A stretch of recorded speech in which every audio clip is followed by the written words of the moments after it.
Hello students. तो आज जो है वो हम नाइन्थ क्लास की जो न्यू बुक है मैथमेटिक्स की, इसके फर्स्ट लेक्चर डिलीवर करने जा रहे हैं जो कि चैप्टर 1 से रिलेवेंट है।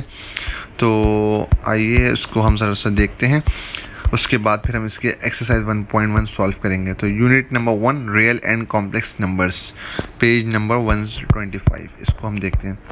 रियल एंड कॉम्प्लेक्स नंबर्स क्या हैं, इसको जानने के लिए तो पहले हायरार्की देखते हैं। सबसे पहले हमारे टॉप पर रियल नंबर है।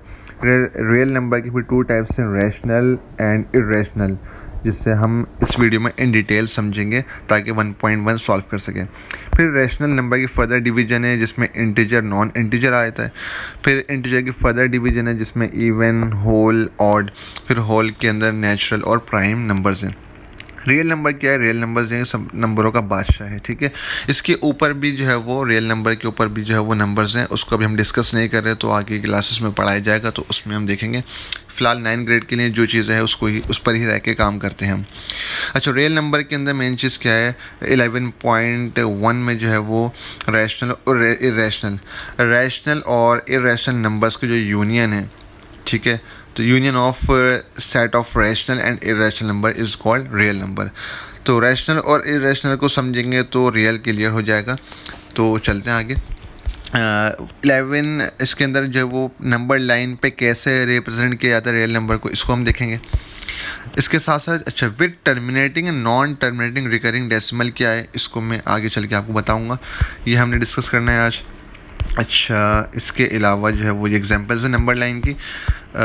Distinguish the decimal representation of rational and irrational number, ठीक है। अब ये उसके सारे केसेस हैं, कौन रेशनल है और कौन इरेशनल है। तो इसको जानने के लिए अब हम चलते हैं इसकी एक्सप्लेनेशन की तरफ। वहाँ पे हम इसको देखते हैं, उसके बाद इंशाल्लाह हम 1.1 वाले लेक्चर को सेकंड वीडियो में कवर करेंगे। तो आइए। तो friends, real and complex number जो कि हमारा यूनिट 1 है न्यू मैथमेटिक्स की जो बुक है 9 क्लास के लिए, तो इससे एक्सरसाइज 1.1 की तरफ मूव करने से पहले हम जो है वो रैशनल नंबर और इरेशनल नंबर को समझेंगे ताकि जो है वो हम एक्सरसाइज 1.1 सॉल्व कर सकें। रैशनल नंबर को कैपिटल क्यू से डिनोट किया जाता है। इसकी डेफिनेशन देखते हैं। इट इज़ अ नंबर, ये एक नंबर होता है, विच कैन बी एक्सप्रेस, जिसे लिखा जा सकता है, एक्सप्लेन किया जा सकता है as a terminating decimal fraction, एक टर्मिनेटिंग डेसिमल फ्रैक्शन के तौर पे, और अ रिकरिंग डेसिमल फ्रैक्शन या रिकरिंग डेसिमल फ्रैक्शन के तौर पे। अच्छा, इस डेफिनेशन के दो चीज़ें समझने की, एक टर्मिनेटिंग डेसिमल फ्रैक्शन क्या है और एक रिकरिंग डेसिमल फ्रैक्शन क्या है, उससे फिर रैशनल नंबर क्लियर हो जाएगा। यानी कि टर्मिनेटिंग डेसिमल फ्रैक्शन शॉर्ट में लिखा है TDF, यानी कि ऐसा डेसिमल फ्रैक्शन जो कि ख़त्म हो जाए। कैसे? अ डेसिमल फ्रैक्शन इन विच, एक डेसिमल फ्रैक्शन हो जिसके अंदर द डेसिमल पार्ट कंटेंस, जो डेसिमल वाला पार्ट है यानी कि डेसिमल के राइट साइड वाली वैल्यूज़, उसको डेसिमल पार्ट कहते हैं। Only a finite number of digits, उसमें finite specific number of digits हो, जैसे कि 0.0 और 1, ये लिमिटेड है, इसके आगे और डिजिट्स नहीं हैं। And it can easily be converted, और इस डेसिमल फ्रैक्शन को आराम से कन्वर्ट किया जा सकता हो आसानी के साथ to the form of P upon Q की फॉर्म में। अच्छा, P अपॉन Q क्या है, इसको देखते हैं। Where PQ belongs to integer number, P और Q का लाजमी तौर पे ताल्लुक़ होना चाहिए इंटीजर नंबर से। And Q not is equal to 0, और ये जो Q है डिवाइड में जो डिनोमिनेटर में है यहाँ 0 नहीं होना चाहिए, क्योंकि किसी भी वैल्यू को 0 से डिवाइड किया जाता है, 0 से डिवाइड करवाया जाता है तो अनडिफाइंड आंसर आता है। अच्छा, दोबारा से देखते हैं। डेसिमल फ्रैक्शन यानी कि डेसिमल के राइट साइड पे ये डेसिमल पार्ट कहलाता है और डेसिमल से पहले वाले फ्रैक्शन पार्ट होता है, यानी ऐसी वैल्यू जिसमें डेसिमल भी आता हो, जैसे कि आपको नज़र आ रहा है, और डेसिमल के राइट साइड पे जो वैल्यूज़ हों वो फाइनाइट हो, अब फाइनाइट नंबर, तो ऐसी वैल्यू कहलाती है टर्मिनेटिंग डेसिमल फ्रैक्शन। 25.01, इसको अगर हम फ्रैक्शन में कन्वर्ट करें तो 2501, ये डेसिमल रिमूव होगा तो इसकी ऑपोजिट डायरेक्शन में यानी कि नीचे 1 लगाएंगे। डेसिमल के बाद जितने डिजिट होंगे उतने ज़ीरोस ऐड कर देंगे। तो 25.01 कहें या 2501/100 के हैं, दोनों इक्वल वैल्यूज़ हैं। तो टर्मिनेटिंग डेसिमल फ्रैक्शन क्लियर हो गया कि जो है वो ऐसा डेसिमल वाली वैल्यू जिसके जो डेसिमल पार्ट के अंदर फाइनाइट नंबर ऑफ डिजिट्स हों, लिमिटेड हों, ठीक है। एक बात तो ये हो गई। सेकंड एग्जांपल देखते हैं 0.2458। अब देखें 8 पर आके जो है वो डेसिमल पार्ट में वैल्यूज़ रुक गई, तो ये भी जो है वो कहलाएगा टर्मिनेटिंग डेसिमल फ्रैक्शन। ऐसा डेसिमल फ्रैक्शन जो कि लिमिटेड हो, टर्मिनेट हो, इसे ख़त्म कर दिया गया, रोक दिया गया हो, जिसमें स्पेसिफिक और फाइनाइट डिजिट्स हो। ये बात क्लियर हो गई। सेकंड पे था रिकरिंग डेसिमल फ्रैक्शन। दूसरी बात, और या तो ये फीचर हो, ये क्वालिटी हो, अदरवाइज ये क्वालिटी हो। रिकरिंग डेसिमल फ्रैक्शन क्या, इसको देखते हैं। RDF शॉर्ट में लिखा है, यानी कि दोहराना, रिपीट करना। रिकर्जन का मतलब होता है रिपीटिशन, एक नंबर का बार बार जब वो इस सेम ऑर्डर में रिपीट होना। देखते हैं अ नॉन टर्मिनेटिंग डेसिमल, एक नॉन टर्मिनेटिंग डेसिमल हो। नॉन टर्मिनेटिंग का मतलब होता है ना रुकने वाला, यानी कि चलता रहे और रुके नहीं। फ्रैक्शन हो हुज डेसिमल पार्ट कंटेंस, जिसका डेसिमल जो पार्ट है पॉइंट के राइट साइड वाला, सम डिजिट्स विच आर रिपीटेड, तो डेसिमल वाले पार्ट में कुछ डिजिट्स रिपीट होंगे again and again, bar bar, in the same order, एक ख़ास तरीके से, ठीक है। And it converted in the form of P upon Q, और इससे भी जो है वो कन्वर्ट किया जा सकता है P अपॉन Q की फॉर्म में। तो TDF टर्मिनेटिंग डेसिमल फ्रैक्शन को भी P अपॉन Q में लिखा जा सकता है, और RDF रिकरिंग डेसिमल फ्रैक्शन को भी लिखा जा सकता है। दोबारा डेफिनेशन पे आते हैं। नॉन टर्मिनेटिंग डेसिमल यानी कि ऐसा डेसिमल हो उसके बाद डिजिट्स आते रहें, डिजिट्स आना रुके नहीं, जैसे 333, 0.333, अब ये 3 बार बार जो वो रिपीट हो रहा है, तो नॉन टर्मिनेटिंग डेसिमल कहलाएगा। ऐसा डेसिमल जिसके बाद डिजिट्स आते रहें। फ्रैक्शन, डेसिमल से पहले वाला पार्ट फ्रैक्शन कहलाता है। Whose decimal part contains some digits, decimal part में जो वो कुछ डिजिट्स हों, वो किस तरह are repeated again and again, जो बार बार रिपीट हो रहे हो, जैसे कि यहाँ पे 3 बार बार रिपीट हो रहा है, जैसे हमने डॉट से शो किया हुआ है। इन द सेम ऑर्डर, ये बहुत ज़रूरी है। सेम ऑर्डर क्या होता है? सेम ऑर्डर का मतलब होता है अगर ये 3 आ रहा है ना, 3 ही चल रहे होंगे। एग्जाम्पल नंबर 2 में देखें, डेसिमल पार्ट में 142, अगेन 142, अगेन 142। अब देखें 142 बार बार रिपीट हो रहा है, तो ये कहलाएगा सेम ऑर्डर। तो ये सेम ऑर्डर सिंगल डिजिट में भी होता है, जैसे कि 333, और 3 डिजिट्स में भी होता है, जैसे कि 142।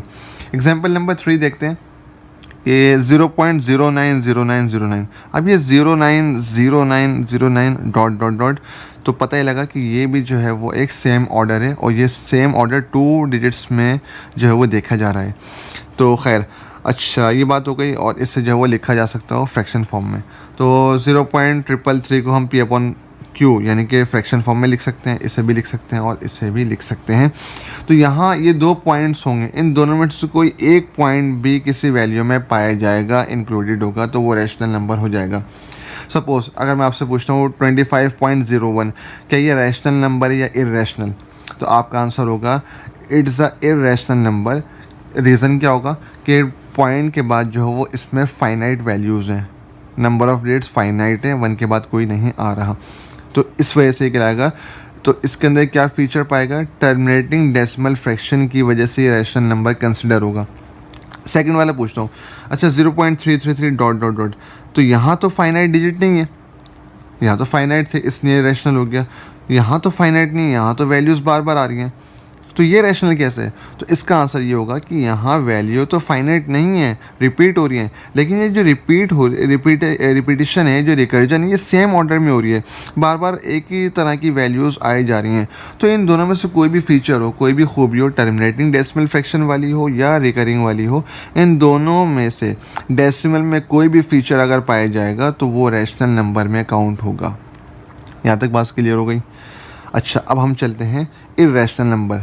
इर्रेशनल नंबर की आइडेंटिफिकेशन कैसे होगी?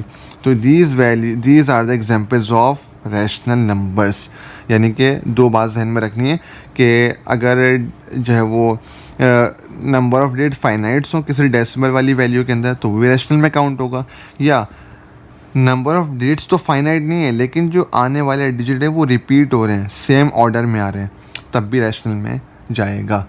अब हम चलते हैं इर्रेशनल की तरफ। सेकंड टॉपिक है इरेशनल नंबर। इसको क्यू प्राइम क्यू डैश से डिनोट करते हैं। उसको कैपिटल क्यू से करते हैं, इसे कैपिटल क्यू डैश से करते हैं। क्या है भाई? It is a number. Irrational number एक नंबर होता है विच कैन बी एक्सप्रेस, जिससे जो है वो एक्सप्लेन किया जा सकता है, लिखा जा सकता है only as a non recurring, सिर्फ और सिर्फ नॉन रिकरिंग के तौर पे और नॉन टर्मिनेटिंग डेसिमल फ्रैक्शन के तौर पे। यानी कि पता ही चला गया इरेशनल नंबर के अंदर ये दोनों क्वालिटीज़ एट अ टाइम होनी चाहिए। ऐसा डेसिमल हो जिससे नॉन रिकरिंग भी हो और नॉन टर्मिनेटिंग भी हो। इन दोनों में से एक भी क्वालिटी अगर हट गई तो ये रैशनल में चला जाएगा। अच्छा, नॉन रिकरिंग और नॉन टर्मिनेटिंग को देखते हैं क्या। इसको हमने लिखा है non terminating decimal fraction DDF and non recurring decimal fraction यानी कि RDF। It is a non terminating decimal fraction. एक ऐसा डेसिमल फ्रैक्शन है जो नॉन टर्मिनेटिंग है।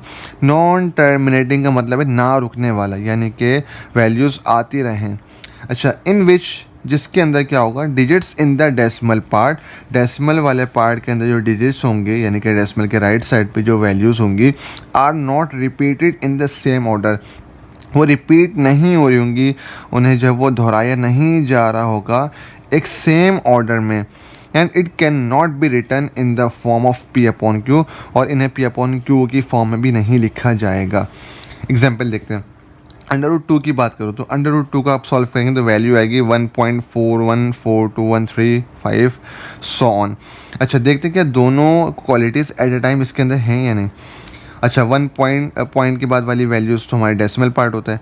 देखें तो वैल्यूज़ जो है वो नॉन टर्मिनेटिंग है, वैल्यूज़ आ रही हैं डॉट डले में, तो एक क्वालिटी हो गई। अच्छा, क्या नॉन रिकरिंग है?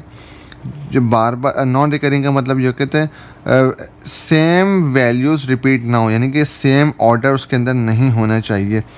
देखिए यहाँ पे क्या है 4-1, अब 4-1 के बाद 4-1 नहीं आया, 4-2 आ गया, 4-2 के बाद फिर 1-3-5, तो आपने देखा कि ऑर्डर ही नहीं है यहाँ पर। तो ये दोनों क्वालिटीज़ एट अ टाइम है तो ये इरेशनल होगा। √2 इज़ अ इरेशनल वैल्यू। अच्छा, इसी के साथ एक और पॉइंट आपको बता दूं, आपकी जनरली वो रेडिकल वैल्यूज़ जिनका परफेक्ट स्क्वायर नहीं होता, जैसे कि √2, √3, √5, ये सारी इरेशनल नंबर्स में काउंट होती हैं। √4, अच्छा हमें √4 पता है ये परफेक्ट स्क्वायर है 2 का। √4 is a perfect square of 2, √9 is a perfect square of 3, √16 is a perfect square of 4। तो ये वैल्यूज़ आपकी तो इरेशनल में नहीं आएंगी। हाँ, अलबत्ता वो वैल्यूज़ जिनका परफेक्ट स्क्वायर नहीं निकलता, डेसिमल में आंसर आता है, वो इरेशनल में होंगे, जैसे कि √2 और √3, √5 की एग्जांपल मैंने आपको दी। अच्छा, एग्जांपल नंबर 2 देखते हैं। 157/50, आप इसको मल्टीप्लाई करें और 22/7, जिससे ये दोनों वैल्यूज़ पाई की हैं। ठीक है, पाई की वैल्यूज़ कंसिडर की जाती हैं। जो ज़्यादा हमारे जो फेमस है वो 22/7 वाली है। दोनों वैल्यूज़ को अगर आप डिवाइड करेंगे तो इनकी जो डेसिमल वैल्यू आएगी उनमें दोनों ही फीचर्स होंगी कि वैल्यूज़ बार बार रिपीट नहीं हो रही होंगी, न्यू वैल्यूज़ आ रही होंगी, सेम ऑर्डर भी नहीं है इसके अंदर, और जो है वो वैल्यूज़ टर्मिनेट भी नहीं हो, आती रही हैं, बार बार आ रही हैं। तो दोनों फीचर्स है तो इरेशनल में चली गई। अच्छा, इसी तरह हमारे पास जो है वो स्मॉल e, इसके मैथ्स में जो है वो आमतौर पे 3 नाम हैं। इरेशनल कांस्टेंट भी कहते हैं इसको, यूलर्स नंबर भी कहते हैं और मैजिकल नंबर भी कहते हैं। इस स्मॉल e की वैल्यू है 2.71828, ये भी एक तरह का कांस्टेंट है। तो इसकी जो वैल्यू है वो ऐसे डेसिमल वाली है जिसमें दोनों फीचर्स हैं, नॉन रिकरिंग भी है और नॉन टर्मिनेटिंग भी है। दोनों फीचर्स एट अ टाइम इसके अंदर इंक्लूडेड हैं, तो ये भी इरेशनल में जाएगा। अच्छा, लास्ट में मैंने लिखा है real, R for real numbers is equal to union of rational number and irrational number. Rational और इरेशनल के जो सेट बनता है, जो यूनियन बनता है, वो रियल नंबर कहलाता है। ये समझना, रियल की एग्जांपल फ्रूट्स में ऐसे है जैसे कि फ्रूट्स में मैंगो होता है। ठीक है जी, तो यहाँ तक जो मैंने आपको रैशनल और इरेशनल से रिलेवेंट टॉपिक डिस्कस कर लिया, जो कि 1.1 को सॉल्व करने के इम्पॉर्टेंट है। तो इसके बाद जो इंशाअल्लाह ताला हम नेक्स्ट वीडियो में 1.1 की एक्सरसाइज सॉल्व करेंगे। हमारे साथ रहिएगा और जो है वो हमारे चैनल को सब्सक्राइब करें ताकि आपको न्यू वीडियोज़ की अपडेट मिलते रहे। अल्लाह हाफिज़।